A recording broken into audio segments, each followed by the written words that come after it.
Hi all. ഇത് EGC 105 American ലിറ്ററേച്ചറിലെ നാലാമത്തെ ബ്ലോക്കാണ് നമ്മൾ സ്റ്റാർട്ട് ചെയ്യാൻ പോകുന്നത് കേട്ടോ. അമേരിക്കൻ പോയട്രി ആൻഡ് ഇൻട്രൊഡക്ഷൻ എന്ന് പറയുന്ന ഈ നാലാമത്തെ ബ്ലോക്കിലുള്ള ഒന്നാമത്തെ യൂണിറ്റാണ് നമ്മൾ ഇന്ന് ചർച്ച ചെയ്യാൻ പോകുന്നത്. റോൾഫ് വാൾഡോ എമേഴ്സൺ എഴുതിയിട്ടുള്ള 2 പോംസ് ആണ്. ബ്രഹ്മ ദെൻ ഹമത്രയ എന്ന് പറയുന്ന 2 പോംസിനെ കുറിച്ചിട്ടാണ് നമ്മൾ ചർച്ച ചെയ്യാൻ പോകുന്നത്. സോ ഇതുവരെയുള്ള എല്ലാ യൂണിറ്റുകളും ബ്ലോക്കുകളും നമ്മൾ കംപ്ലീറ്റ് ആക്കിയിട്ടുണ്ട്. അത് കാണാത്തവരുണ്ടെങ്കിൽ ഈ ഒരു ചാനൽ കയറി ഒന്ന് കണ്ടു നോക്കാം കേട്ടോ. എന്നാൽ നമുക്ക് ആദ്യം തന്നെ ഈ ഒരു റൈറ്ററിനെ കുറിച്ചിട്ട് നോക്കാം. അദ്ദേഹം 1803 അദ്ദേഹം ബോൺ ചെയ്തത്. ദെൻ 1882 വരെയാണ് അദ്ദേഹത്തിൻ്റെ ഒരു ലൈഫ് സ്പാൻ എന്ന് പറയുന്നത്. അദ്ദേഹം ഒരു പോയറ്റാണ്, ദെൻ ഫിലോസഫറാണ്, ആൻഡ് ഓൾസോ ലെക്ചറാണ്, ഇങ്ങനെ എസ്സേയിസ്റ്റ് ആണ്. അങ്ങനെ പല മേഖലകളും അദ്ദേഹത്തിൻ്റെതായിട്ടുള്ള കൈ കടത്തലുകൾ ഉണ്ടെന്ന് തന്നെ നമുക്ക് പറയാൻ പറ്റും. അദ്ദേഹം ഒരു പ്യൂരിറ്റൻ ഫാമിലിയിൽ ജനിച്ചുള്ള ആളാണ്. അദ്ദേഹത്തിൻ്റെ ഫാദർ ഒരു യൂണിറ്റേറിയൻ പാസ്റ്റർ ആയിരുന്നു. തൻ്റെ പിതാവിൻ്റെ ശേഷം അദ്ദേഹം എഡ്യൂക്കേഷന് വേണ്ടിയിട്ട് ഭയങ്കര ബുദ്ധിമുട്ടിയിട്ടുണ്ട്. എങ്കിലും നല്ലൊരു യൂണിവേഴ്സിറ്റിയിൽ തന്നെ അദ്ദേഹത്തിൻ്റെ പഠനം പൂർത്തിയായിട്ട്. പിന്നെ ആദ്യകാലങ്ങളൊക്കെ അദ്ദേഹം തൻ്റെ ഫാദറിനെ പോലെ തന്നെ ഒരു യൂണിറ്റേറിയൻ പ്രീച്ചറായിട്ട്, ഒരു പ്രാസംഗികനായിട്ടൊക്കെ പ്രവർത്തിച്ചിരുന്നു. പക്ഷേ പിന്നീട് അദ്ദേഹം അവരുടെ ഒരു മത നിയമങ്ങളെയും അതുപോലെ തന്നെ അവരുടെ സഭയിലെ കുറച്ച് അതിനെക്കുറിച്ചിട്ടൊക്കെ അദ്ദേഹം ക്വസ്റ്റ്യൻ ചെയ്യാൻ തുടങ്ങി. അത് അദ്ദേഹം പിന്നീട് വിശ്വസിച്ചത് ദൈവത്തെ എന്താണ് മനുഷ്യന് നേരിട്ട് തന്നെ പ്രാർത്ഥിക്കാം, അതിന് ഒരു മതസംഘടനകളുടെയും ആവശ്യമില്ല എന്നുള്ള രീതിയിൽ അദ്ദേഹത്തിൻ്റെ ചിന്തകൾ മാറി. അതുപോലെ അദ്ദേഹം ട്രാൻസെൻഡലിസ്റ്റ് മൂവ്മെൻറ്റിൻ്റെ ഒരു പ്രധാനപ്പെട്ട ഒരു വ്യക്തിയായിരുന്നു, അഥവാ അതിൻ്റെ ഒരു നേതാവായിരുന്നു എന്നുള്ളതും പറയപ്പെടുന്നത്. അഥവാ ഈ ട്രാൻസെൻഡലിസം എന്ന് പറയുമ്പം അതിൽ കുറച്ച് ആശയങ്ങളൊക്കെ പറയുന്നുണ്ട്. God is present in every soul and in nature. ദൈവം എന്താണ് എല്ലാ മനുഷ്യരിലും അതുപോലെ തന്നെ പ്രകൃതിൻ്റെയും ഉള്ളിലുണ്ട് എന്നുള്ളതാണ്. അഥവാ the human soul is divine. മനുഷ്യൻ്റെ ആത്മാവ് തന്നെ എന്താണ്, ഒരു ദൈവികമാണ് എന്നുള്ളതാണ്.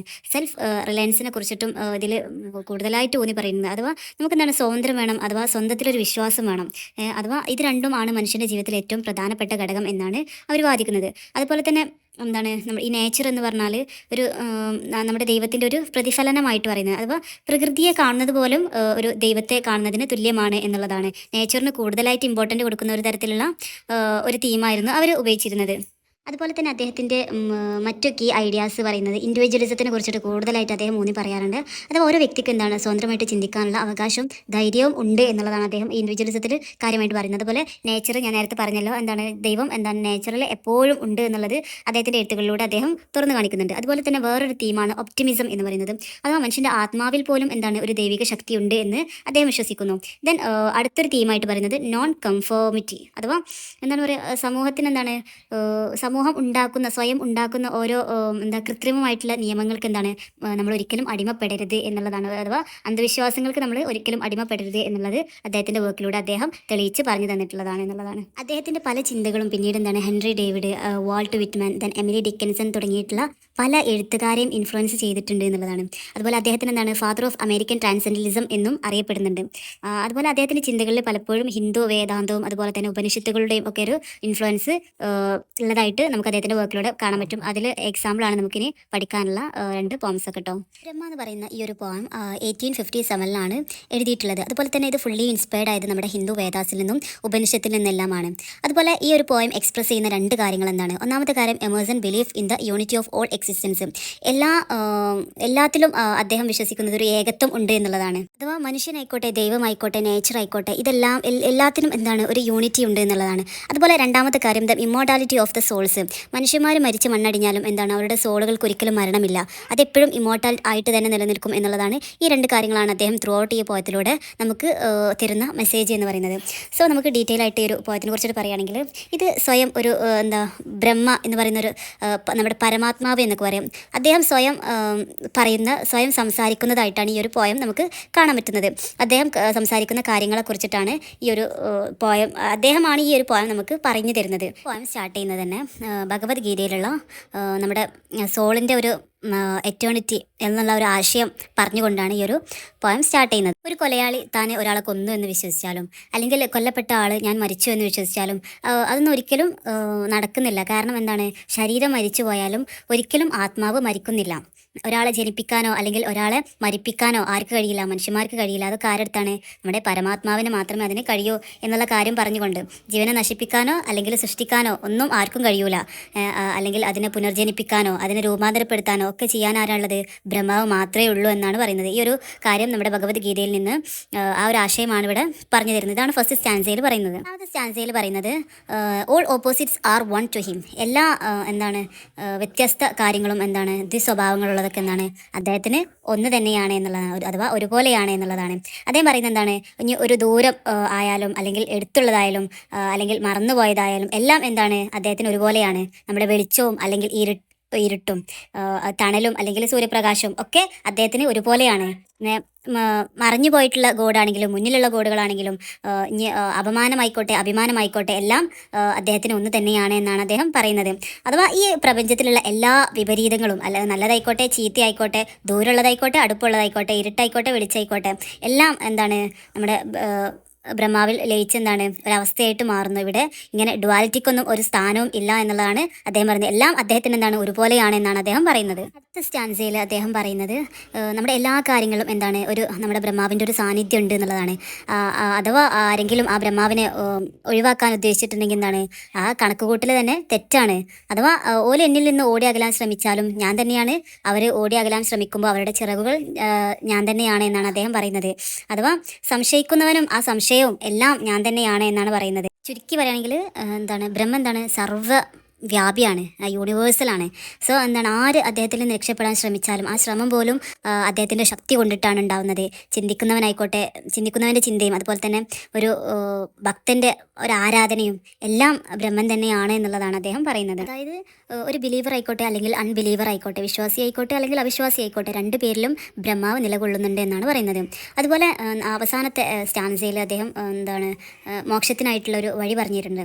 അഥവാ ബ്രഹ്മാവിൻ്റെ അടുത്തെത്താൻ വേണ്ടിയിട്ട് ഭയങ്കര പ്രയാസമാണെന്നും അതുപോലെ ശക്തന്മാരായിട്ടുള്ള 7 ദേവന്മാരെന്താണ് അദ്ദേഹത്തിൻ്റെ അടുത്തെത്താൻ എന്താണ് ഭയങ്കരമായിട്ട് ആഗ്രഹിക്കുന്നുണ്ടെന്നും, പക്ഷേ എന്താണ്, ബ്രഹ്മാവിനെ സ്നേഹിക്കുകയും അതുപോലെ തന്നെ നല്ല കാര്യങ്ങൾ മാത്രം ചെയ്യുകയും ആഗ്രഹിക്കുകയും ചെയ്യുന്ന ഭയങ്കര സിംപ്ലി ആയിട്ടുള്ള എളിമയുള്ള ആളുകൾക്ക് മാത്രമേ എന്താണ് എന്നെ കണ്ടെത്താൻ പറ്റൂ എന്നുള്ളതാണ് നമ്മുടെ ബ്രഹ്മാവ് നമുക്ക് അവസാനമായിട്ട് പറഞ്ഞത്. അത് പണക്കാരനായിക്കോട്ടെ പാവപ്പെട്ടവനായിക്കോട്ടെ, അതെന്താണ്, നമ്മുടെ ശരീരത്തിനുള്ളിൽ നമ്മുടെ ആത്മാവിലാണ് ആ ബ്രഹ്മൻ നിലകൊള്ളുന്നത്. സോ നമ്മുടെ ആത്മാവ് എപ്പോഴും എന്താണ്, പെർഫെക്റ്റ് ആയിരിക്കണം എന്നുള്ളതാണ് അവസാനമായിട്ട് പറഞ്ഞത്. അഥവാ എന്നെ കണ്ടെത്തുകയാണെങ്കിൽ എന്താണ്, സ്വർഗത്തെ പോലും നീ ഉപേക്ഷിക്കും എന്നാണ്. അപ്പോൾ നമുക്കൊരു ബ്രഹ്മാവ്, നമ്മുടേതായിട്ടുള്ളൊരു ബ്രഹ്മാവ്, സത്യത്തിൽ മാത്രം നിലകൊള്ളുന്ന ഒരു ബ്രഹ്മാവ് നമ്മുടെ ശരീരത്തിൽ തന്നെ ഉണ്ടെങ്കിൽ എന്താണ്, നമുക്ക് സ്വർഗം പോലും നമുക്ക് വേണ്ട എന്നുള്ളതാണ്. അഥവാ ചുരുക്കി പറയുകയാണെങ്കിൽ എന്താണ്, ലോകത്തിലുള്ള എല്ലാ ശക്തികൾക്കും മേലെയാണ് ആര്, ബ്രഹ്മാവിൻ്റെ സ്ഥാനം എന്ന് പറയുന്നത്. എന്നാൽ ഈ ഒരു ലോകത്തിലുള്ള എന്താണ്, സുഖങ്ങളെയും അതുപോലെ സ്വർഗത്തെയൊക്കെ ഉപേക്ഷിച്ചിട്ടാണ് ആത്മീയമായിട്ടുള്ള സത്യയും നന്മയും തേടി പോകുന്നവർക്ക് മാത്രമേ നമ്മുടെ ബ്രഹ്മനെ കണ്ടെത്താനാവൂ എന്ന് പറഞ്ഞിട്ടാണ് ഈ ഒരു പോയം അവസാനിക്കുന്നത്. എന്താണ്, കൺഫ്യൂസിങ് ആണോ ഈ പോയം? ഒന്നും പറയുന്നില്ല.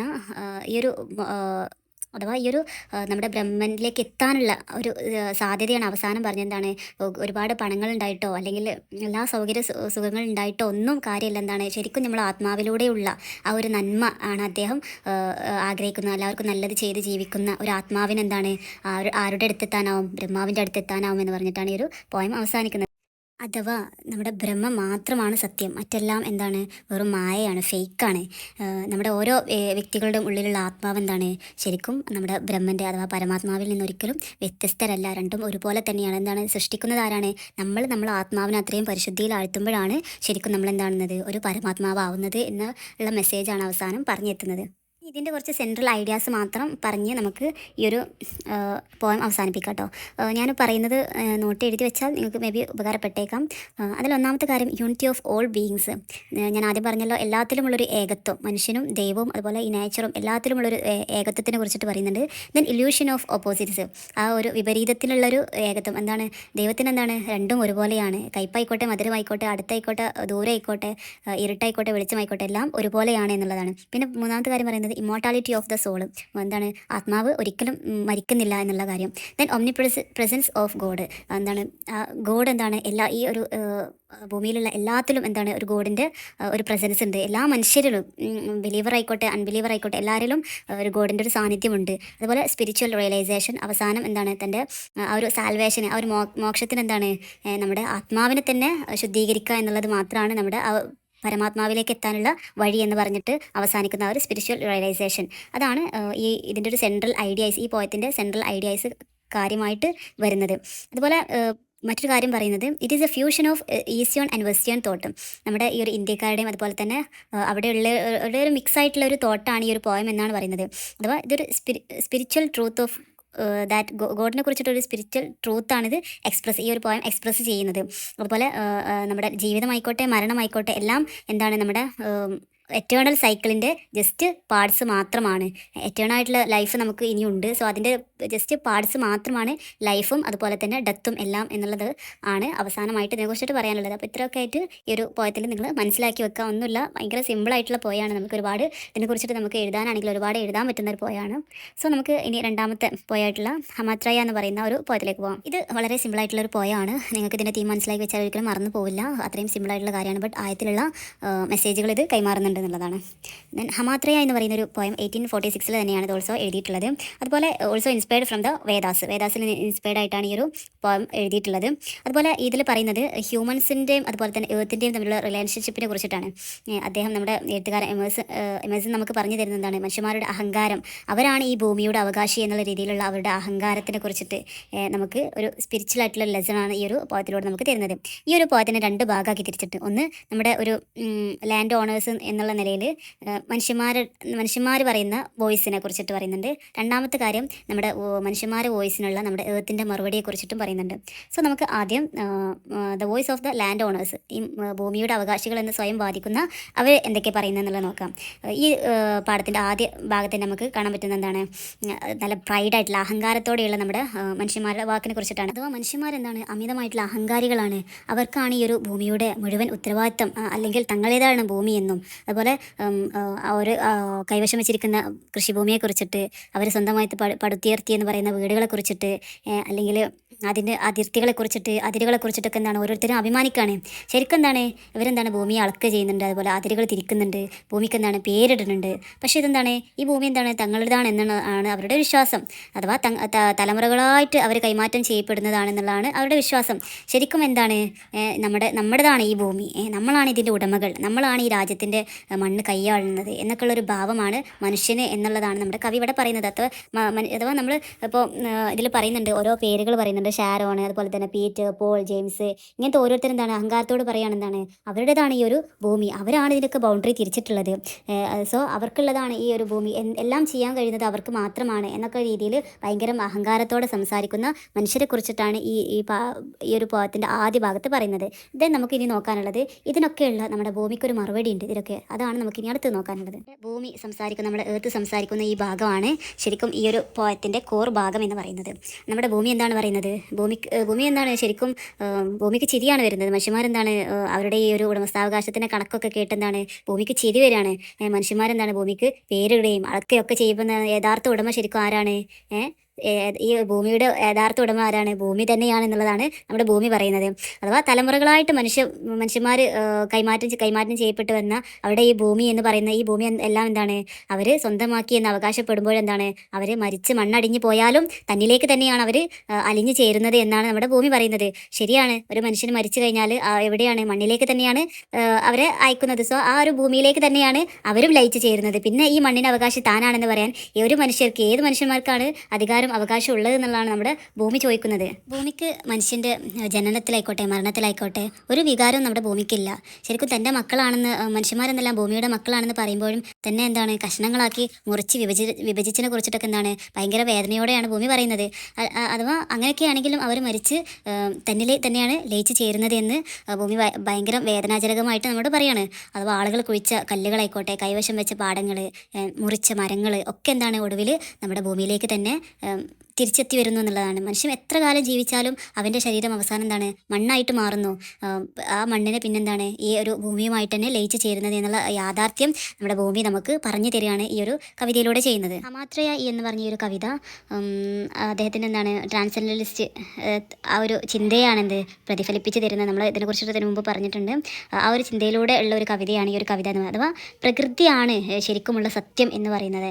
മനുഷ്യൻ്റെ താൽക്കാലികമായിട്ടുള്ള ആഗ്രഹങ്ങളോ അഥവാ ഭൂമി കൈയാളാനുള്ള അവരുടെ ആഗ്രഹങ്ങളൊക്കെ എന്താണ് ശരിക്കും അർത്ഥശൂന്യമായിട്ടുള്ള ഒന്നാണ്. ശരിക്കും ഒരു ലോജിക്കായിട്ടുള്ള ഒന്നല്ല എന്നുള്ളതാണ് നമ്മുടെ ഈ ഒരു കവിത നമുക്ക് പറഞ്ഞു തരുന്നത്. അതുപോലെ ഈ കവിതയുടെ അവസാനം പറയുന്നുണ്ട് ഫ്ലവേഴ്സ് ബ്ലൂം ഓവർ ദൈ ഗ്രേവ്സ് എന്ന് വരെ പറയുന്നുണ്ട്. അഥവാ അത് അർത്ഥമാക്കുന്നത് എന്താണെന്ന് ചോദിച്ചാൽ നമ്മുടെ എഴുത്ത് മനുഷ്യന്മാരെ വീണ്ടും വീണ്ടും എന്താണ് കളിയാക്കി ചിരിക്കുകയാണ്. കാരണം എന്താണ്, മനുഷ്യന്മാർ മരിച്ചു കഴിഞ്ഞു പോയാൽ എന്താണ് അവർ മണ്ണിലേക്ക് ലയിക്കുന്നു. അതുപോലെ തന്നെ അവരുടെ കൊത്തിവെച്ച എഴുത്തുകളും പിന്നീട് എന്താണ് ഫെയ്ഡായി പോകുന്നു. അതുപോലെ അവരുടെ ആ ഒരു ഗ്രേവിൽ എന്താണ് പൂക്കൾ വിരിയിക്കുന്നതും ആരാണ്? ഭൂമി തന്നെയാണ്. അപ്പം താനാണ് ഭൂമിയുടെ ഉടമ എന്ന് പറഞ്ഞവരുടെ യഥാർത്ഥ ഉടമ ഭൂമിയാണ് എന്നുള്ള രീതിയിൽ ഭൂമി അവസാനം പറഞ്ഞ് ഈ ഒരു പോയം അവസാനിപ്പിക്കുകയാണ് ചെയ്യുന്നത് കേട്ടോ. അതുപോലെ തന്നെ നമ്മൾ പോയിട്ട് പറയുന്നുണ്ട് അദ്ദേഹം എന്താണ് ഒരു വേക്കപ്പ് ടു സ്പിരിച്വാലിറ്റിയിലേക്ക് കണ്ണ് തുറക്കാൻ വേണ്ടിയിട്ട് പറയുന്നുണ്ട്. കാരണം എന്താണ്, ശരിക്കും ഈ ഭൂമിയുടെ അവകാശി മനുഷ്യന്മാരല്ല, നമ്മുടെ ഡിവൈൻ സ്പിരിറ്റ് ആയിട്ടുള്ള ഈ എർത്ത് തന്നെയാണ് അതിൻ്റെ അവകാശി എന്ന് അവസാനം പറഞ്ഞു വെക്കുകയാണ് ചെയ്യുന്നത്. ഇതിൽ പറയുന്ന കുറച്ച് കാര്യങ്ങൾ തീമായിട്ട് പറയുന്നത് എന്താണ്, ടൈംലെസ് ട്രൂത്തിനെ കുറിച്ചിട്ട് പറയുന്നുണ്ട്. എത്ര കാലം കഴിഞ്ഞാലും ഒരിക്കലും മരിക്കാത്ത സത്യമാണ് ഈ ഒരു പ്രകൃതിയുടെ ഈ ഭൂമിയുടെ സത്യം എന്ന് പറയുന്നത്. അതുപോലെ തന്നെ നാച്ചേഴ്സ് എറ്റേണൽ പവർ അഥവാ പ്രകൃതിയുടെ ആ ഒരു പവറിനെ കുറിച്ചിട്ട്, ഒരിക്കലും നശിച്ചു പോവാത്ത പവറിനെ കുറിച്ചിട്ട് പറയുന്നുണ്ട്. അതുപോലെ തന്നെ മാൻസ് ടെമ്പററി എക്സിസ്റ്റൻസ്, മനുഷ്യന്മാരുടെ താൽക്കാലികമായിട്ടുള്ള നിലനിൽപ്പ് എത്രത്തോളം ഉണ്ടെന്നുള്ളത് പറയുന്നുണ്ട്. ഇതൊക്കെയാണ് ഈ ഒരു പോയത്തിൽ കൂടുതലായിട്ടും പറയുന്നത് കേട്ടോ. സോ ഇതോടുകൂടെ ഈ ഒരു യൂണിറ്റ് എൻഡ് ആവുകയാണ് ചെയ്യുന്നത്.